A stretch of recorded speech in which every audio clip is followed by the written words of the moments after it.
today is kind of a funny satire.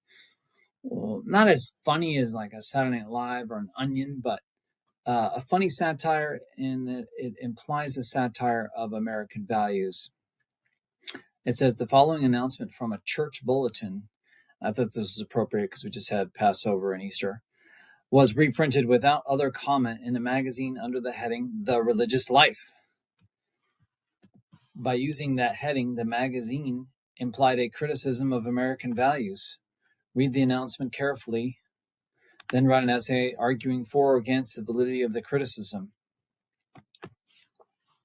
So the first thing I would do is look at the key instruction words.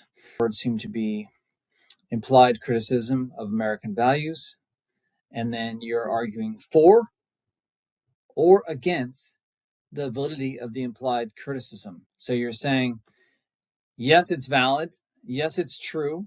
This criticism is accurate and true. Or no, this critique of our values in America is not true. Okay, so it says flash, flash, flash, change of plans for installation service due to a scheduling conflict with the Super Bowl. The Board of Trustees of the church has changed the time for the installation of our new minister from 4:45 p.m. to 3:30 p.m. Television consoles will be set up in the education wing of the church. Kickoff is at 4:30. We invite you to join us for an afternoon of celebration, the service of installation, reception following the Super Bowl, and dancing into the evening. Childcare will be available. Clergy, you are invited to robe and process. Please meet in the boardroom by 3:15. So the first thing I would do is figure out what's the implied criticism of American values. One, I think, right away that jumps out is that the Super Bowl seems to trump the installation of a new minister. So Super Bowl trumps faith. Okay, so that's one. Let's see if I can get this pulled up here. So if you go to, here we go. See if my camera is working. Okay, so I'm going to say it's valid.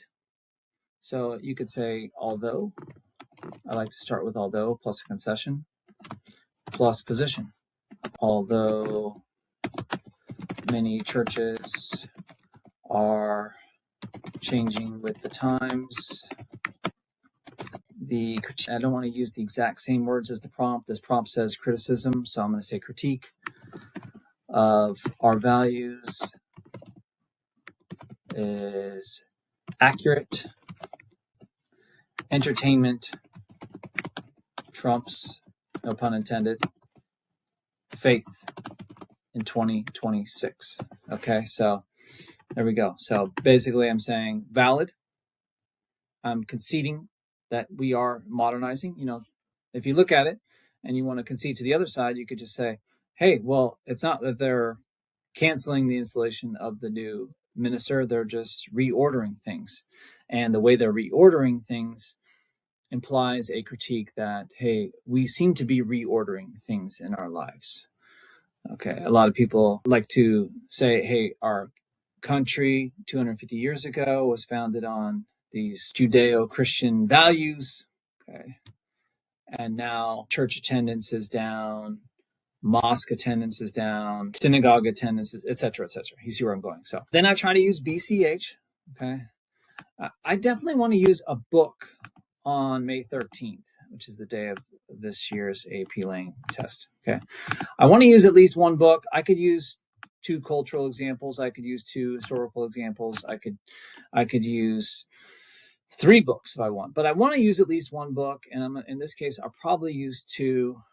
The first book we had just read in my class, Fast Food Nation, and there was a line in there from Eric Schlosser that Ronald McDonald is becoming more recognizable than Jesus. Okay, so that maybe I would use that as my hook.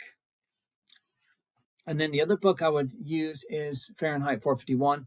A lot of my students have read that. They read it freshman year in honors English. So in Fahrenheit 451, Montauk is a fireman whose job is to burn books, but he secretly rebels, and his wife sits at home and she is literally addicted to screens. Okay, so my premise is going to be that we are a culture now whose religion is entertainment, whether it's the Super Bowl or the Super Bowl halftime show or the Super Bowl ads or television in general, or streaming in general, or social media in general. We are addicted to screens. And Montag's wife was sitting at home, and she said to Montag, these are my family.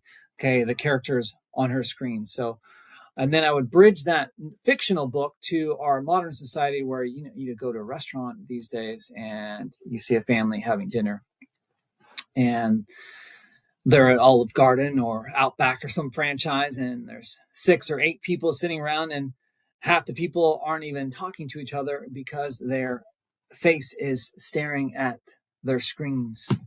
And then I would transition then to sort of a historical point or historical comment, that even back in the days of the Colosseum, Rome, people would go to watch people killed or maimed or injured, stabbed to death in the Colosseum in the gladiator era.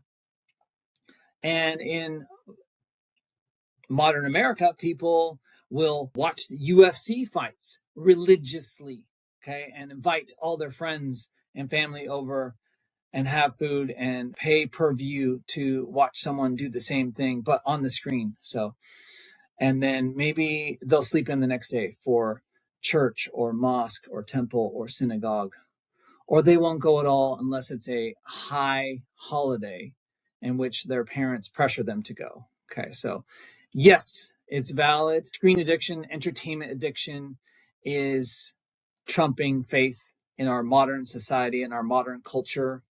I had a student, it was funny, one day, she told us when we were going through this prompt, she said, "Oh, Mr. Mooney, it's crazy. My mom is addicted to her iPad." She said, my mom stays at home and she's a really good cook.